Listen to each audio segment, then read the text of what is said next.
Hello, moi c'est Sylvette, bienvenue sur ma chaîne YouTube consacrée aux loisirs créatifs. Je vous retrouve pour une nouvelle vidéo. Pour ceux qui ont suivi mes vidéos d'été, eh bien, pour vous situer dans le temps, on est début septembre là. Ça fait 15 jours que j'ai repris le travail et donc je commence cette vidéo, je continue à garder le format vlog.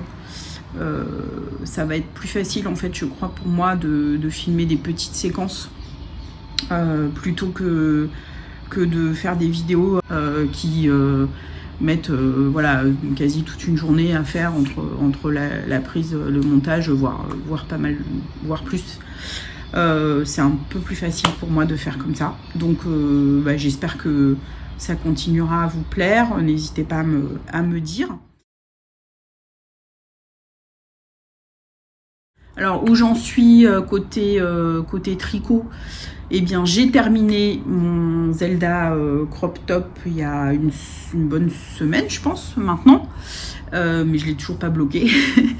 Je vous montre quand même une petite vidéo et puis du moment où je le termine et où je l'essaye. Vous allez voir que je suis bien contente.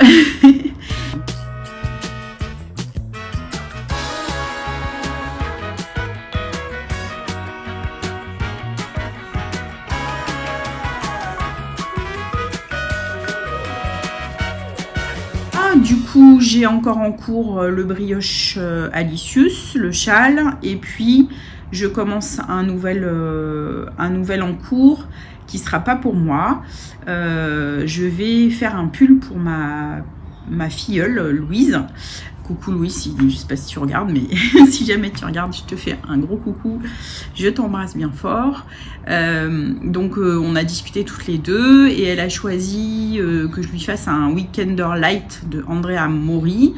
Et je vais le faire dans des laines que j'avais teintes il y a longtemps. C'est presque un noir, c'est un je dirais terre brûlée. Terre brûlée au vent des landes de pierre. Pour raconter l'histoire de la teinture de cette laine, c'était vraiment, je sais pas, il y a au moins 3-4 ans, dans mes premiers essais de teinture. Et en fait, vous pouvez pas le deviner, mais au départ, c'était un espèce de bleu turquoise qui était joli, hein, mais je me suis dit à l'époque que j'en ferais rien, que je porterais pas cette couleur-là. Du coup j'ai surteint en essayant de faire du noir et comme quoi le noir c'est pas si simple à faire parce que j'ai obtenu bon c'est compliqué hein, à l'écran, mais en fait voilà, c'est un marron extrêmement foncé qui tire vers le noir, mais comme c'est de la teinture maison, il y a des petites nuances, donc de temps en temps ça fait des petites nuances de marron.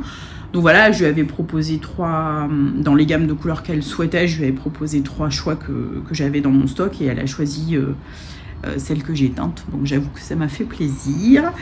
Et j'ai vraiment pas beaucoup tricoté depuis que j'ai repris le travail.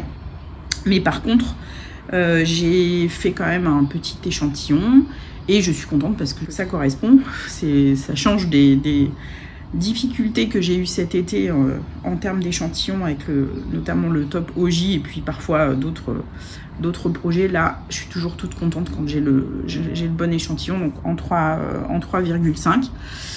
et donc c'est la fin de la semaine là et c'est au programme de ce soir de commencer, de castonner ce projet. Et j'ai vu qu'il fallait que je fasse un tubular caston. Donc il y a une vidéo en fait dans le patron d'Andrea Mori. J'adore toujours ces vidéos, je viens de regarder, c'est super clair. Il faudra que je regarde s'il y a moyen de mettre les sous-titres en français pour les gens qui parlent pas anglais, parce que franchement ces vidéos elles sont très bien, mais je pense que même avec les images ça peut vous aider. Je pense notamment à ces vidéos sur la brioche, je crois que j'en ai déjà parlé sur cette chaîne, mais je trouve que vraiment elles sont bien. Vraiment bien. Voilà, courte, efficace, simple et vraiment bien filmée, et on voit bien le processus. Et en général elle prend le temps, enfin les vidéos que je connais en tout cas, elle prend le temps de montrer pour ceux qui tricotent avec le fil à gauche à la continentale et pour ceux qui tricotent avec le fil à droite plus classiquement. Je sais pas comment on dit quand on a le fil à droite, le truc comme ça là. Voilà, bref. Vous avez compris. Donc, je suis toute contente de faire ça. Et puis sinon, dans les projets que j'ai également, donc ça fait donc finir le brioche à Issus, faire ce pull pour ma filleule, sachant que je lui ai dit que je ne donnais pas de délai. Voilà. Et puis je vais reprendre un projet que j'avais commencé, je vous le montrerai, un projet que j'avais commencé de gilet que je tricote en rond et qu'il faudra sticker. Donc pour ceux qui ne savent pas, sticker ça veut dire couper. En fait on prévoit une bande et on coupe le gilet. Donc ça faisait longtemps que j'avais envie de me lancer dans cette technique. J'avais commencé et puis je sais pas, vous voyez, il y a d'autres projets qui sont venus et qui ont fait que je l'ai mis de côté. Mais là j'ai envie de le reprendre et le continuer. En fait je l'ai là, donc je vais vous montrer où j'en étais. Je vous mets à l'écran, je sais pas, d'un côté ou de l'autre, la photo du modèle que je fais et aussi la photo. Je suis pas sûre que si j'avais vu la photo du modèle, j'aurais eu envie de le faire. En fait, c'est en voyant une autre tricoteuse qui fait des podcasts. Voilà, je vous mets aussi la photo que j'ai eu envie de le faire. Voilà, et voilà où j'en étais. il ressort du sac après longtemps, donc voilà où j'en étais. Donc vous voyez, c'est cet espace là en fait, c'est cet espace là qui va servir à, donc qui est le devant en fait ici, hein, du gilet, et qui va être coupé à un moment donné avec une technique, ça on aura l'occasion d'en reparler, donc qui s'appelle le stick. Voilà, donc j'étais déjà contente du résultat. C'est pas parce que je l'ai mis de côté que je l'aime pas, au contraire, je me souviens que j'aimais beaucoup, mais bon, j'ai dû me laisser embarquer dans des cales, des nouveaux patrons qui étaient sortis et que j'aimais à la folie. Enfin, je pense que vous voyez. Et donc les laines, ça c'est de la Mondim voilà, c'est ça la couleur, la Mondim de Retrosaria Pomar. Sinon c'est de la laine que je m'étais achetée quand j'étais allée au festival à Édimbourg. La dame était là, voilà, c'est une dame qui habite sur une île où elle élève ses moutons, une île écossaise. Et déjà elle a un dessin, un logo trop joli, la Digipline, voilà, c'est 100% Scottish Lamb's Wool. Vous voyez comme elle est retordue, mais de manière très lâche. C'est 3-4 brins. Ah non, c'est 2 brins c'est 4 en fait.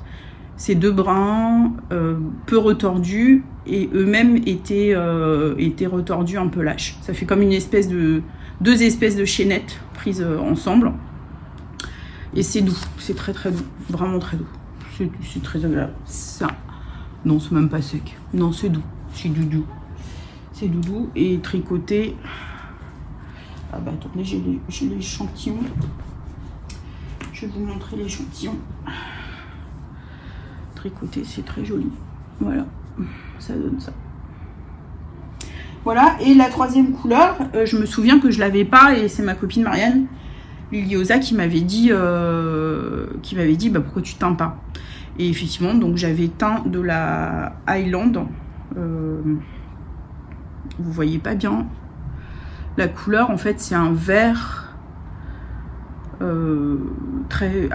foncé, mais pas autant qu'à la caméra. C'est dommage.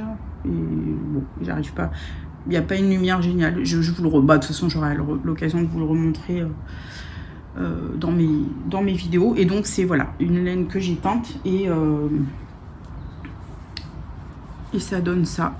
Mais c'est pareil, c'est pas autant les 2 couleurs écru et marron, vous voyez bien, mais l'autre, j'ai l'impression que vous voyez plutôt une sorte de noir.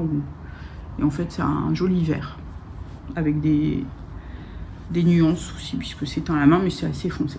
Voilà. Donc j'ai trop hâte de le reprendre. Et je suis contente parce que je me dis que j'ai Bon, une fois que j'aurai terminé le brioche à l'Issus, mais du coup j'aurai le Weekenderlight pour Louise, qui est vraiment assez simple hein, à tricoter, qui est un basique. Et puis quand j'aurai envie d'un truc un peu plus prise de tête, j'aurai mon jacquard. Voilà, c'est ça le programme. Donc c'est parti pour le caston du Weekenderlight. Voilà, on se retrouve à un autre moment pour la suite de la vidéo. Je vous montre quand vous êtes sur YouTube comment mettre les sous-titres en français. Donc en fait vous allez dans la petite roue là, voilà, donc et vous appuyez sur sous-titres, voilà, et ensuite vous avez donc désactivé anglais généré automatiquement ou traduction automatique. Donc vous allez dans traduction automatique et là vous avez toutes les langues possibles et imaginables. Donc, le français, voilà, et du coup quand vous remettez votre vidéo, hop, voilà, vous aurez les sous-titres en français à condition que la madame elle parle. Attendez, je vais mettre un endroit où elle parle. Under my pointer, voilà. Over my thumb, under my thumb, over my pointer. So it's sort of an under. Ce sont des sous-titres qui sont générés informatiquement. Mais donc il peut y avoir des bizarreries, mais enfin globalement ça peut quand même vous aider beaucoup si vous voulez regarder des vidéos en anglais. Je voulais juste vous donner le petit truc pour si jamais vous saviez pas. Voilà.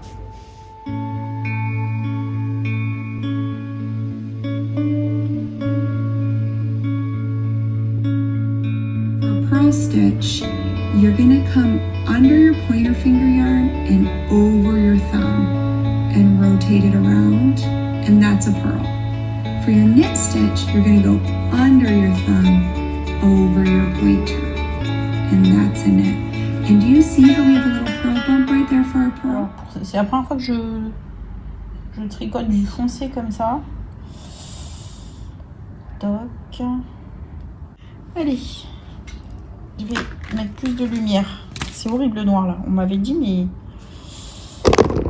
que c'était pas forcément évident de tricoter du noir, du foncé. Et là par exemple c'est un exemple parce que pour monter les mailles, en fait le tubular caston, il y a une maille, il y a l'équivalent d'une maille en vert. Le montage ça fait une maille en vert, une maille en droit, une maille en vert, une maille en droit. C'est pour qu'après ça soit joli avec avec des côtes 1-1. Et apparemment le bas du Weekenderlight il commence comme ça, mais effectivement là on est le soir, la lumière commence à descendre, j'ai pas mis de lumière et je vois absolument rien. Donc bon, j'ai compris le geste avec la vidéo d'André Amaury, mais je vais recommencer.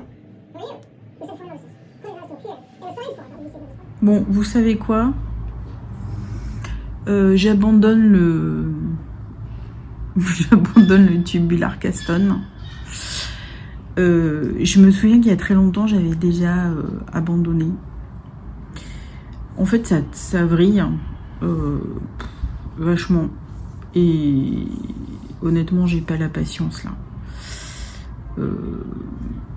Et avec la laine foncée, peut-être qu'un jour si je fais un projet avec une laine plus épaisse j'essaierai le tubular caston, mais là honnêtement non. Voilà. Je vais faire mon caston, long tail caston que je fais d'habitude. Et je crois que ça sera pas très grave en fait. Hein. Voilà. Là, j'ai pas le courage. Cette espèce de gloobie moche là. Voilà, j'arrive pas. Si vous y connaissez en tubular caston et que vous ça vous plaît et que ça vous pose pas de problème et que vous avez des super conseils à me donner, je prends.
Comme vous pouvez le voir, je continue cette vidéo dans un nouveau décor, enfin pas nouveau si vous avez vu mes vidéos précédentes, mais dans un nouveau décor par rapport à ce qui était prévu, parce que je suis revenue dans le Doubs. Là on est le mardi 13 septembre, je viens de finir ma journée de télétravail et je suis revenue donc vendredi dernier, on va dire de manière imprévue et assez urgente, pour des problèmes familiaux. La cousine qui s'occupe au quotidien de ma maman a eu besoin de sa semaine en urgence et voilà, du coup je suis revenue. J'ai la chance qu'on accepte que je puisse télétravailler, donc voilà, je suis ici pour une semaine dans le Doubs, donc chez ma maman, voilà. Donc j'en reprends ce vlog dans un nouveau décor. J'ai pensé à mettre vite fait dans ma valise un projet terminé, un pull que je ne vous ai pas encore montré parce que cet été il faisait très chaud, il fait toujours très chaud là aujourd'hui, c'est le jour où sont annoncés des gros orages, donc il fait pour l'instant très lourd. On est en début de soirée et je pense que ça va claquer parce qu'il fait extrêmement lourd, donc c'est toujours pas un projet approprié à la saison, mais je vais quand même vous le montrer un jour parce que il est fini, je crois depuis juin, je pense, ouais, quelque chose comme ça. Donc voilà, je vais peut-être me lever que vous voyez mieux. Donc c'est un projet très flash, c'est flashy les coloris, comme mon dernier projet, le Zelda Top, c'était ma période flashy les coloris. Et c'est un projet extrêmement doudou et moelleux. C'est du mohair. Donc voilà, je vous montre comment. Et un fil. Donc un fil et plein de... et assez gros, plein de mohair. Donc ça donne... donc c'est tricoté avec un seul fil. Hein. Et ça donne un pull hyper doudou qui va être hyper sympa. Bon allez, on va dire que je trouve le courage de le mettre. Ouh là là, il fait très chaud. Il fait lourd, donc c'est... Mais voilà, il est vraiment super. Je l'adore, il tombe très bien. Voilà.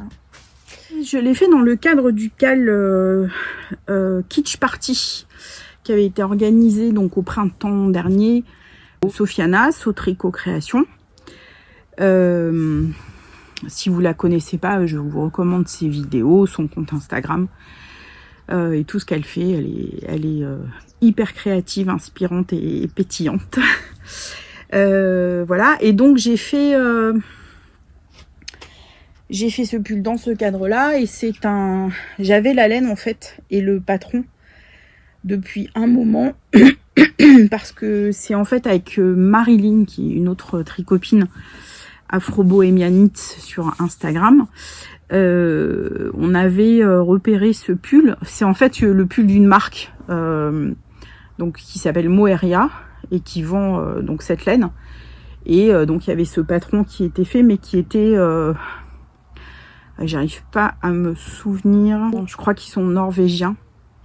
En fait, le parcours, j'avais vu ce pull terminé dans le podcast de Knitting Tradition, qui a des tonnes de vues et d'abonnés, donc je suppose que vous la connaissez. Donc, il y a une jeune femme qui est docteur, qui est norvégienne, qui fait des super podcasts que je vous recommande.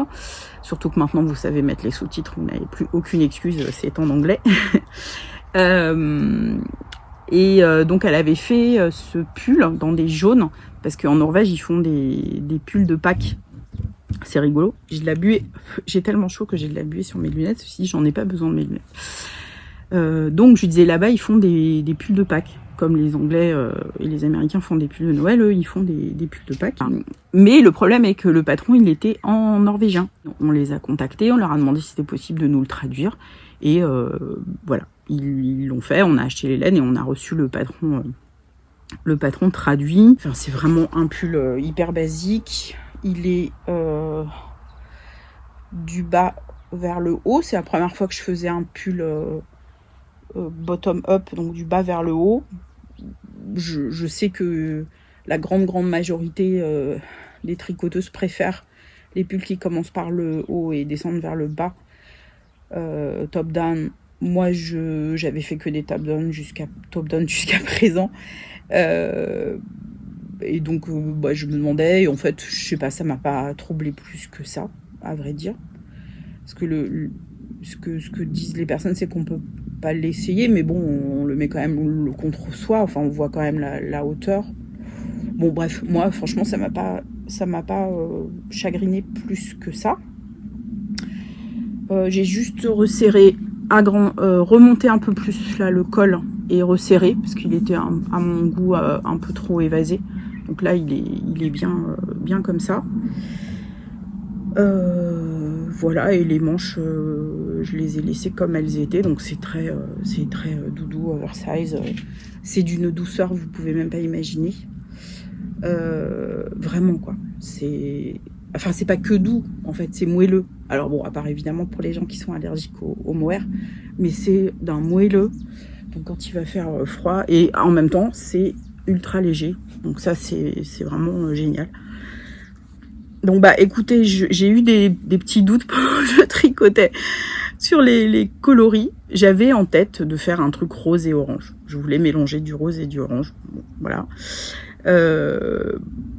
À mes risques et périls, mais en fait non, pas à mes risques et périls parce que j'aime bien le résultat, et puis mes copines qui l'ont vu, même je dirais Marianne et Angélique qui sont des copines qui aiment plutôt les couleurs sobres, même elles l'ont trouvé très chouette et elles ont vraiment adoré, donc ça m'a fait plaisir, donc j'ai hâte de pouvoir le mettre. Qu'est-ce que je peux vous dire d'autre sur ce projet? C'est vraiment, le patron il est vraiment basique. C'est pas mal parce que je me suis dit en le faisant que finalement on peut se faire un pull sans trop de patron, enfin, ou un patron comme ça dans le genre, en gros c'est un tube, voilà, hein, c'est un tube tout droit pour le corps, et puis après on tricote les manches en rond et on les coud. Alors oui, il y a des coutures, hein. Il y a des coutures ici, il y a des coutures là. Mais pareil, moi je suis pas une inquiète ou une personne qui n'aime pas les coutures. Au contraire, j'aime bien, on rassemble les deux, on tire et hop, ça ça devient invisible, et je trouve ça assez sympa. Donc voilà, hein, c'est un pull en morceaux, c'est vraiment basique comme construction. Mais ça le fait super bien. Voilà. Donc peut-être que je m'en referai un comme ça dans des dans des coloris plus neutres.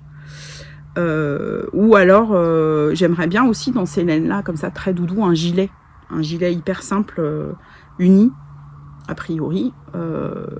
Voilà, dans ces matières comme ça, mohair ultra moelleux, ultra épais. Je vous remontre encore le fil, vous voyez, il y a vraiment beaucoup de matière, et du coup après ça donne un truc de folie. Voilà, ça se tricote en... je sais plus si je l'ai tricoté moi en... Alors sachant que je tricote un peu lâche de mémoire, je crois que je l'ai tricoté en 4,5. Non, beaucoup plus, je l'ai tricoté en 5,5 et 3,5 pour les manches et le col.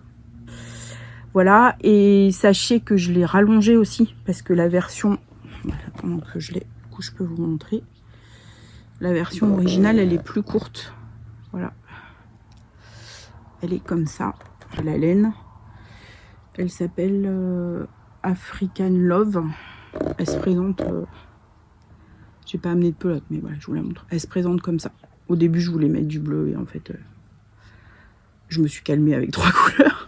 J'ai pensé que ça suffirait. Voilà. Donc, je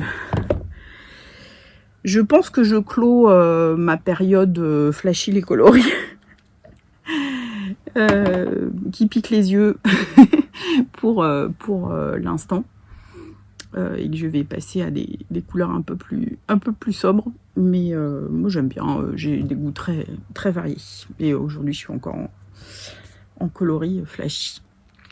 Et je vous conseille d'aller voir sur le compte de Moharia sur Instagram ou sur leur site. Il y a des modèles comme ça un peu rigolos, marrants. Et après, franchement, c'est un peu comme, je dirais que c'est un peu comme Stephen West. Selon les couleurs qu'on choisit, c'est foufou ou c'est pas foufou, quoi. Voilà.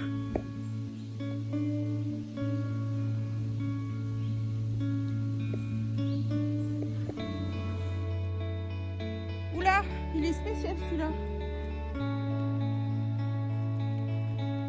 Oula. Ah oui. Oula, je sais pas ce que c'est ce truc-là. On va regarder ce que c'est. Oh la vache.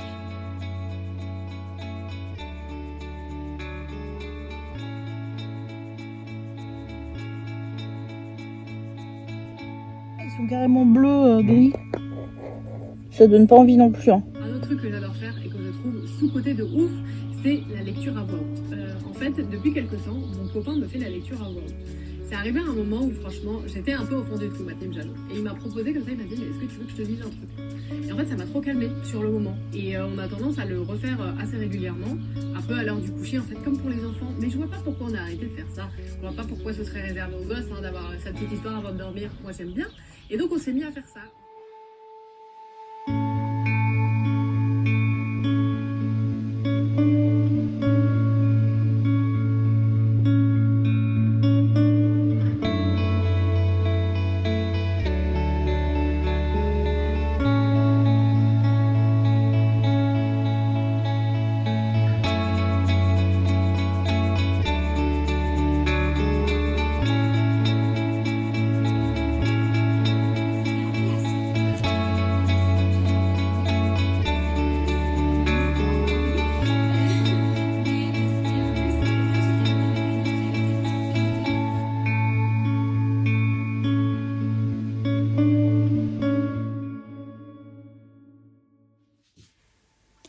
En fait, j'ai décidé pour la première fois de bloquer mon Zelda top au fer à repasser avec de la vapeur et une mouillette.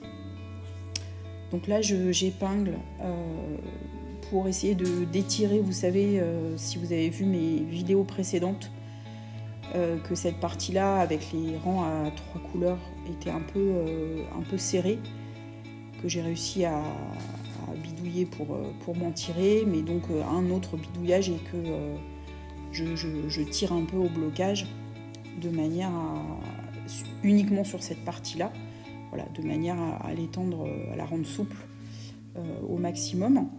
Donc comme je disais, c'est la première fois que je vais bloquer avec un fer à repasser et de la vapeur. C'est Virginie notamment qui m'a donné des conseils, qui est la designeuse, la jeune designeuse Un Amour de laine. Et voilà, donc à ce stade, j'espère que tout va bien se passer. J'ai choisi ce mode de blocage. Donc encore une fois, c'est la première fois que je le fais pour plusieurs raisons. La première raison est que comme on est sur un jacquard à 3 couleurs avec des couleurs très vives, le bleu, mais surtout le orange quasi rouge, et une couleur neutre, le blanc, avec des speckles, c'est quand même assez délicat, détaillé. Donc j'avais pas envie que en plongeant dans l'eau, il y ait un risque voilà, que ça décolore. Et l'autre raison, c'est le fait qu'il y a des parties jacquard et des parties jersey classiques, et que c'est de la laine superwash, et j'avais pas envie que ça s'étende trop, parce que j'ai déjà eu des mésaventures de ce genre. Et donc cette méthode, elle va me permettre en fait d'insister plus sur les parties en jacquard, donc pour apporter de la souplesse, et d'insister beaucoup moins et de pas trop bloquer, juste défroisser, on va dire, sur les parties en jersey, de manière à ce que il reste à la taille que je souhaite. Voilà, donc J'utilise, comme l'a préconisé donc Virginie, une pâte mouille. Au départ, j'ai pas mis trop de vapeur. Et puis vous allez voir un peu plus loin que je commence à prendre de l'assurance parce que je vois que tout se passe bien. Après, je vais utiliser pas mal de vapeur. Pour info, donc le fer au début, je l'ai mis très très doux sur le petit point numéro 1. Et ça n'était pas suffisant, donc j'ai mis sur le début du point 2. Donc c'est un chauffé très moyen. Petite précision, quand je mets beaucoup de vapeur, du coup mon fer n'appuie pas sur le tissu. Je reste légèrement au-dessus du tissu. Et en tout cas pour la partie jersey, ça a suffi largement. Après sur la partie jacquard, il a fallu que j'insiste un petit peu plus. Mais c'est parce qu'aussi c'est la première fois et que j'apprends au fur et à mesure, là, donc je regarde ce que ça fait très souvent pour pas faire de bêtises.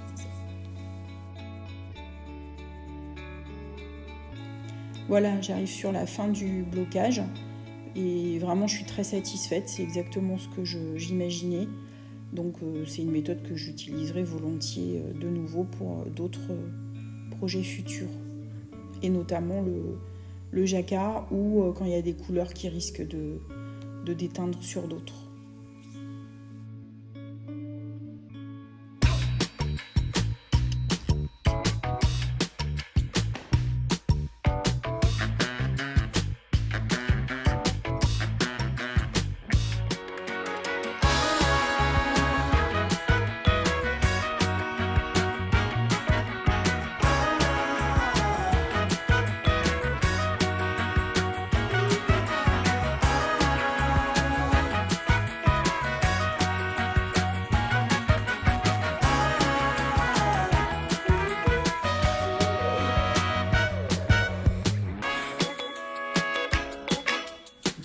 La danse de la joie du tricot terminée a visiblement contaminé aussi Charlotte et Gaspard.